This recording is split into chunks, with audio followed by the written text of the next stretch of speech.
Amador Bernal arrived in Kennett Square, Pennsylvania from his native Mexico to work in the mushroom farms.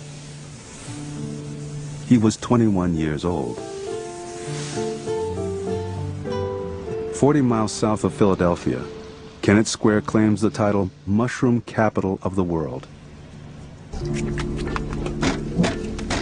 Mexicans have been migrating here to work since the 1970s.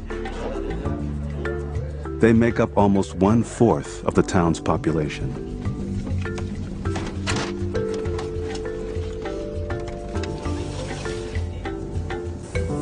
Amador Bernal works at kale and mushroom farms, one of the biggest. Yo nada más me dedico a regar el hongo, a echarle agua con una manguera y una regaderita. Entonces yo solo. Se termina muy temprano, me pongo a ayudarles por ahí en algo a los demás. O sea, yo gano $9.03 por hora. Trabajo 8 horas al día, los 7 días de la semana. In almost 25 years in the U.S., Amador Bernal has never once been to a doctor, and he's not the exception. I sat in on this meeting, and I remember the generalizations. You know, they're always late for their appointments, they're always dirty, and they all have infectious diseases.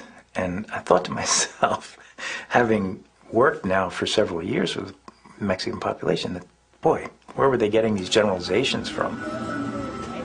In the early 1990s, Steve Larson worked as a doctor with the Kennett Square Mexican community.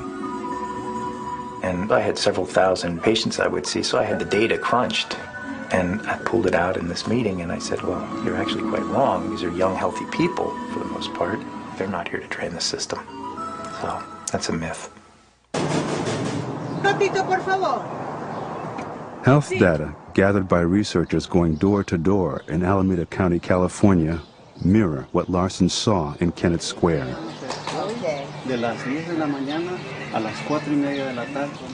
One of the things that the data told us in our health department was that immigrant Latinos had the best health of anybody in the county by far. They had the lowest rates of death, lowest rates of heart disease, lowest rates of all the major killers. And that was a startling finding to us. We couldn't understand why the poorest, most socially marginalized population actually had the best health. Better health, not just than other poor people, but better health than the wealthiest segments of our societies. I mean, that's profound.